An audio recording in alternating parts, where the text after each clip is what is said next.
할렐루야. 네.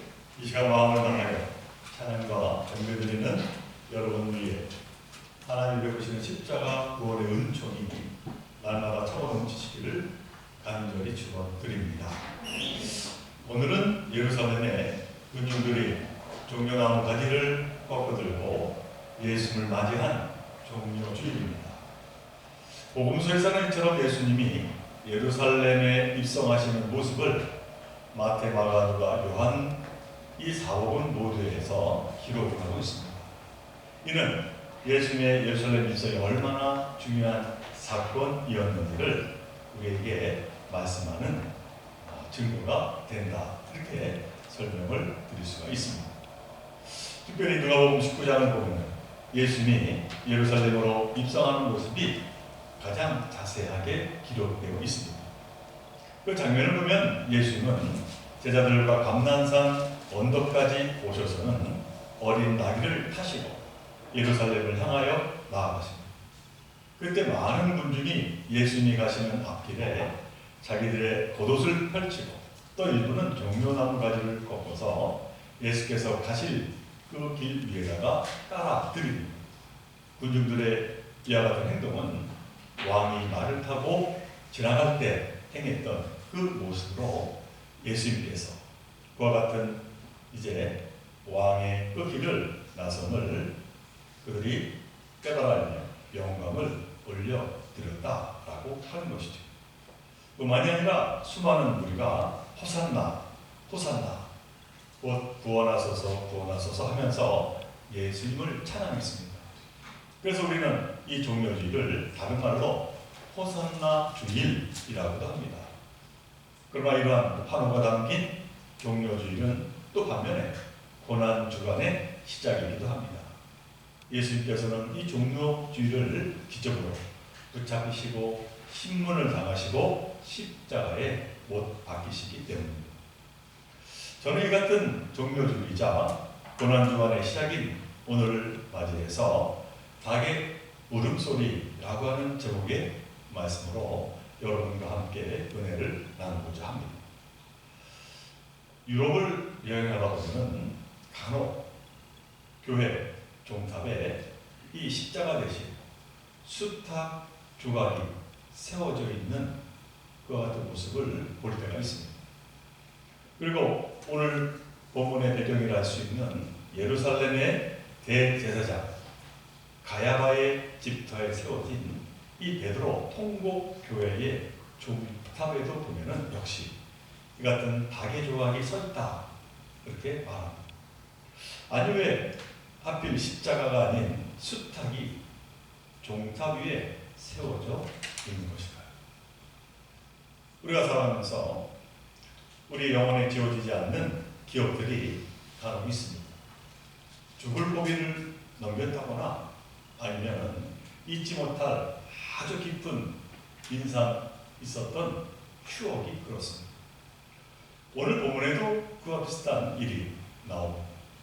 예수님의 제자 베드로의 가슴에도 잊지 못할 한 장면이 각인되어 새겨지는 사건이었습니다. 예수님께서 붙잡혀 대제사장의 집으로 끌려가셨을 때의 일입니다. 그때 베드로는 거리를 두고 멀찍이 따라가는데 오늘 읽은 본문 66절로 67절에 보면은 베드로가 이 대제사장의 집 안뜰 아래쪽에 불을 쬐고 있었고 그때 대제사장의 하녀 하나가 베드로의 그 모습을 보게 된 것입니다. 이 장면을 머릿속에 한번 그려보시기 바랍니다.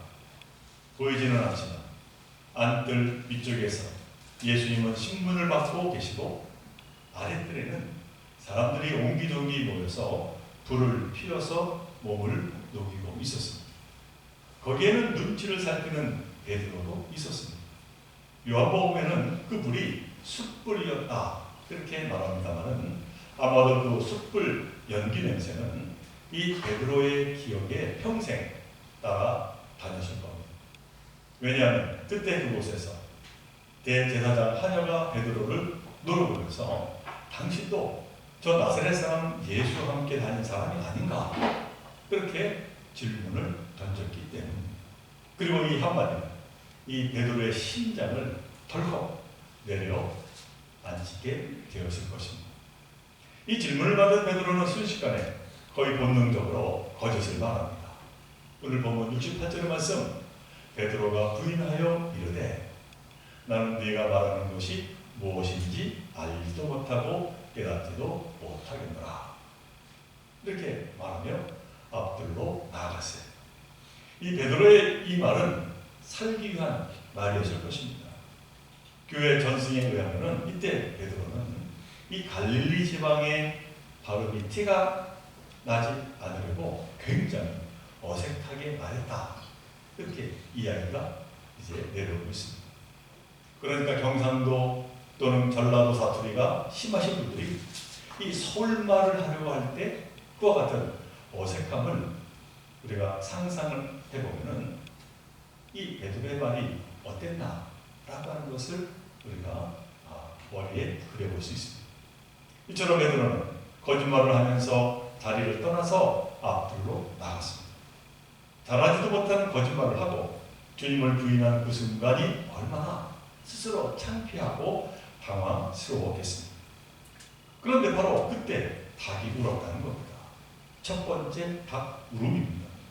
그러나 그런 베드로를 보면서 하늘은 멈추지 않습니다. 이번에는 곁에 있는 사람들이 이르되 예수와 함께한 도당이라 하며 소리칩니다. 그러자 베드로는 두 번째로 주님을 부인합니다. 70절 전반부의 말씀, 또 부인하더라. 그러자 같이 서 있던 사람들이 하녀의 말에 맞장구를 치면서 다시 베드로에게 말합니다. 너도 갈릴리 사람이 참으로 그 도당이니라. 틀림없는 한패라고 하는 것이죠. 그 말에 베드로가 드디어 세 번째로 주님을 부인합니다. 71절의 말씀. 그러나 베드로가 저주하며 맹세하되 나는 너희가 말하는 이 사람을 알지 못하노라 하니. 이는 그냥 부인이 아니고 저주하며 맹세까지 했다는 것입니다. 베드로는 처음에는 아닌 척하다가 다음에는 강하게 부인하다가 마침내 저주하고 맹세하며 자신을 변명합니다. 죄는 점점 깊어지고 점점 더 자기 자신을 잃어가고 만 것입니다. 그런데 바로 이 세 번째 주님을 부인하는 그 순간에 어떤 일이 벌어집니다. 72절 전반부의 말씀입니다. 닭이 곧 두 번째 울더라. 베드로가 세 번째 거짓 부인을 하자 하늘이 도장을 꽉 찢듯이 닭이 울었다는 겁니다. 닭의 두 번째 우는 소리를 들은 이 베드로는 분명 망연자실했을 겁니다. 그 모습을 오늘 본문 72절은 이렇게 자세하게 기록하고 있습니다. 베드로가 예수께서 자기에게 하신 말씀, 곧 닭이 두 번 울기 전에 네가 세 번 나를 부인하리라 하심이 기억되어 그 일을 생각하고 울었더라. 세 번역은 그 말씀이 생각나서 엎드려서 울었다. 그렇게 번역을 했습니다. 또 공동 번역은 그가 땅에 쓰러져 슬피 울었다. 그렇게 번역을 했습니다. 베드로는 두 번째 닭 울음소리에 완전히 무너지게 되었다는 것이죠. 이 같은 상황에서 예전에 예수님이 하시던 말씀인 마가복음 14장 27절에서 31절 말씀을 제가 한번 읽어봐 드리겠습니다. 예수께서 제자들에게 이르시되 너희가 다 나를 버리리라. 이는 기록된 바 내가 목자를 치리니 양들이 흩어지리라 하였습니다. 그러나 내가 살아난 후에 너희보다 먼저 갈릴리로 가리라.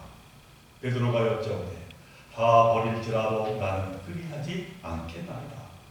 예수께서 이르시되 내가 진실로 내게 이르노니 오늘 이 밤 닭이 두 번 울기 전에 네가 세 번 나를 부인하리라.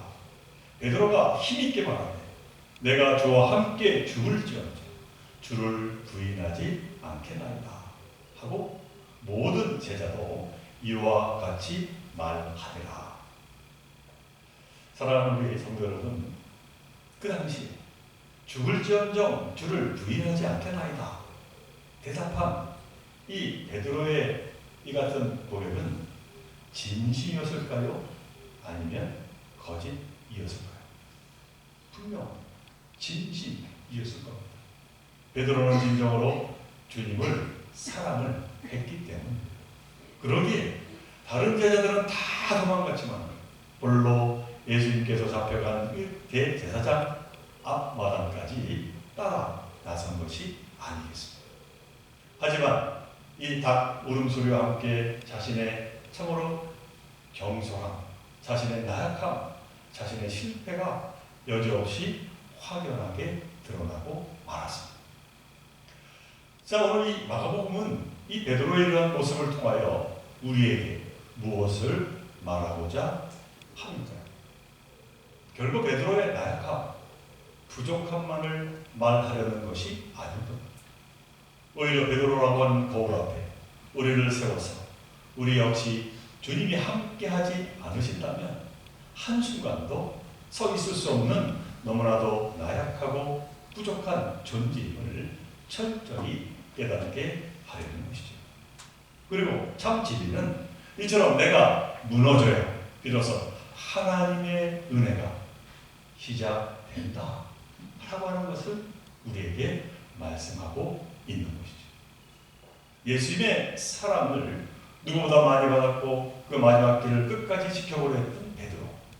그러나 그는 결국 무너지고 말았습니다. 베드로는 자신의 의지로, 자신의 결단으로 절대 주님을 버리지 않겠다, 그렇게 확신했습니다. 물론 그 마음은 진심이었습니다. 하지만 그것은 한순간에 호공에 날리는 공수표가 되고 말았습니다. 내 안전과 유익이 위협받는 순간에, 나에게 손해가 끼쳐질 것이라고 하는 그 계산이 드는 순간에 우리 또한 베드로처럼 주님을 외면하지 않겠습니다. 우리나라 신앙의 선배로 한국교회 최고의 존경을 받던 우리 선배, 우리 신앙인들이 일제 강점기 때 그 일제의 그 서슬퍼런 칼날 앞에서 그만 신사참배를 해야만 했습니다. 해방 후에 그에 따른 회개의 운동이 일어났습니다만 우리 또한 그와 같은 상황에서 난 절대 그러지 않을 것이라고 누가 자신을 할 수가 있겠어요? 베드로도 처음에는 자신이 있었어요. 여기 자신이란 무슨 뜻입니까? 이 한자를 펴보면 나를 스스로 믿고 신뢰한다 라고 하는 뜻입니다. 그러나 이것은 인간적인 생각이고 결국 자만이었다 라고 하는 것이죠. 이처럼 나는 무엇이든 잘할 수 있다, 내 믿음은 진짜다 라고 하는 그 자만이 깨어집니다. 비로소 우리는 진정한 신앙의 첫 발을 걷게 된다라고 하는 것이죠. 그러므로 사랑하는 주께 성도 여러분, 오늘 고난주간을 시작하면서 나는 자신 있다 라고 하는 그 말을 아래로 내려놓아야 될 줄로 믿습니다. 그리고 겸손하게 우리를 위해 피 흘리신 주 예수를 우리는 다시 간절히 소망하며 맞이해야 될 줄로 믿습니다. 오늘 이 본문과 같은 병행 구절인 누가복음 22장 54절 이하에 보면은 이 오늘 본문의 마가복음과는 좀 다른 내용이 그 안에 담겨져 있습니다. 그 마가복음에는 예수님께서 물구렁이 이 베드로가 이렇게 부인한 그 순간을 바라보았다 라고 하는 내용이 기록되고 있습니다. 누가복음 22장 61절의 말씀, 주께서 돌이켜 베드로를 보시니 베드로가 주의 말씀 곧 오늘 닭 울기 전에 내가 3번 나를 부인하리라 하심이 생각나서 라고 하는 구절이 남아 있습니다. 자, 여기서 자기를 모른다고 부인하는 이 베드로를 바라보실 때 이 예수님의 눈빛은 어떠하셨을까요? 정죄하시는 눈빛이었을까요? 아니면 분노의 눈빛이었을까요? 실망의 눈빛이었을까요? 저는 그 눈빛이 분명히 용서의 눈빛, 자비의 눈빛, 사랑의 눈빛이었다고 그렇게 저는 믿습니다. 분명 닭이 2번 울기 전 너는 3번 부인할 거라고 말했지 않느냐? 그래도 여전히 베드로 널 사랑한다. 그러니 근심하거나 염려하지 말라. 그리고 지금 내가 너를 위해서 십자가에 달릴 것이란다 그렇게 위로를 하셨을 겁니다. 그렇지 않겠습니까? 그리고 예수님은 베드로의 이 같은 실패를 그것이 바로 끝장이라 생각하지 않으셨습니다. 요한복음 21장에 보면은 예수님이 부활하시고 두 번째로 제자들에게 찾아오십니다. 그리고 이제 요한복음 21장 9절에 보니까 뭘 하시는가 하면 이 제자들을 위해서 숯불을 피우고 그 위에 생선과 떡을 굽는 것이었습니다. 자, 베드로에게 그 숯불 냄새가 어떤 냄새입니까? 그 쓰라린 밤이 생각나는 그 냄새가 아니겠습니까? 그 실패, 그 수치, 그 통곡을 깨우는 냄새일 것입니다. 예수님은 이 같은 베드로의 심정을 너무나도 잘 알고 계셨던 것 같습니다. 그래서는 숯불 앞에서 3번이나 베드로에게 물으십니다. 요한복음 21장 15절의 말씀, 그들이 조각 먹은 후에 예수께서 시몬 베드로에게 이르시되 요한의 아들 시몬아, 네가 이 사람들보다 나를 더 사랑하느냐 하시니, 이 베드로는 대제사장 앞마당 숯불 앞에서 3번 예수님을 부인했습니다. 그런데 이제는 부활하신 예수님이 베드로에게 나타나셔서 그 숯불 앞에서 3번 사랑의 질문을 하십니다. 이는 무엇을 의미합니까? 철저하게 무너져 절망하고 있는 이 베드로에게 친히 찾아오셔서 그를 다시 위로하시며 격려하며 일으켜 세워 주시고자 했다는 것이죠. 자, 베드로의 반응은 어떠했습니까? 예전에 베드로 같았으면 부활하신 주님을 뵙고 흥분하여 아마 춤을 추었을 겁니다. 주님, 빨리 이 부활의 소식을 세상에 알려야겠습니다. 그렇게 주님보다 앞서서 나섰을 것입니다. 그런데 이 요한복음 21장에 보면은 베드로는 완전히 의기소침해져 있었습니다. 그런 그에게 주님이 찾아오셔서 숯불 앞에서 3번이나 나를 사랑하느냐 물으시니, 이 얼마나 난처한 물음입니다. 그러나 이 물음은 어떠한 뜻이 담겨 있습니까? 3번 부인했던 베드로의 그 상처를 치유하는 물음이 되었다는 것이죠. 내가 너를 용서하고 또 용서하고 이해하니 이제 다시 나를 믿고 의지하라 하시면서 새롭게 사명을 내려주십니다. 내 양을 먹이라 라고 말하죠. 그 후에 베드로는 완전히 새로운 삶을 시작합니다. 예수님의 진정한 제자로서의 삶을 다시 시작하게 된 겁니다. 그래서 오순절 성령이 임하자 대중 앞에서 베드로는 설교하며 무려 3,000명을 회개시킵니다. 태어날 때부터 성전 문 앞에서 구걸하던 거린에게 베드로는 나사렛 예수 이름으로 명하노니 일어나 걸어라, 그렇게 명하자 그 사람이 기뻐서 껑충껑충 뛰어다니는 놀라운 기적을 일으킵니다. 육바에서 죽었던 여제자 다비다를 다시 살려낸, 그뿐만이 아닙니다. 베드로는 복음을 전하다가 헤롯 왕에 의해서 감옥에 투옥되어서 죽음의 코앞에 다가오십니다. 베드로는 전혀 흔들리지 않고 오히려 유연함을 보입니다. 십자가의 은혜로 부활을 체험한 베드로는 주님을 부인했던 그 예전의 그 인물이 더 이상 아니게 되었다라고 하는 사실이죠. 사랑하는 우리 종교 성도 여러분, 제가 서두에 유럽의 교회 탑 위에 수탉 조각이 놓여 있다고 말씀을 드렸습니다만 그 이유가 분명합니다. 예수님을 부인했던 베드로처럼 우리의 연약함을 기억하자라고 하는 것이죠. 그러나 동시에 이 탑 우름은 믿음의 끝이 아니라 새로운 시작을 알리는 소리라고 하는 것이죠. 베드로는 닭 울음소리를 들었을 때에 절망했지만 동시에 그에게 새로운 하나님의 은혜의 기작이 되었다라고 하는 것입니다. 그러므로 사랑하는 우리 성도 여러분, 닭 울음소리를 어떻게 듣느냐, 그에 따라 우리의 삶은 완전히 달라지게 될 겁니다. 바라기는 닭 울음소리를 통하여서 좌절의 문이 아니라 새로운 회복의 문, 새로운 소망의 문으로 걸어가는 저와 여러분이 되시기를 간절히 바랍니다. 오늘 종료주일을 맞이하면서 우리 모두 다 울음소리를 다시 한번 기억하며 주님의 십자가 앞으로 나아가는 저와 여러분 되시기를 간절히 소망합니다. 참된 은혜, 참된 소망의 삶을 다시 한번 우리가 살아내고 다시 한번 부활의 영광에 참여하는 저와 여러분 모두가 되시기를 이 시간 주님의 이름으로 간절히 축원을 드립니다. 함께 기도합니다. 사랑의 하나님, 저희도 베드로처럼 나약하고 부족한 자들입니다. 그러나 주님은 결코 실망하지 않으시고 오히려 우리를 사랑으로 이끌어 주시고 복된 길로 인도해 주심에 참으로 감사를 드립니다.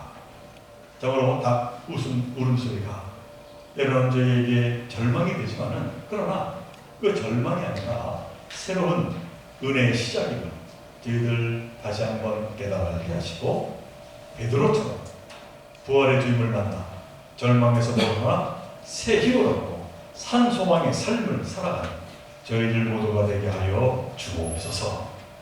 이 모든 간구 우리의 생명 되시는 예수 이름으로 간절히 기도드리옵나이다.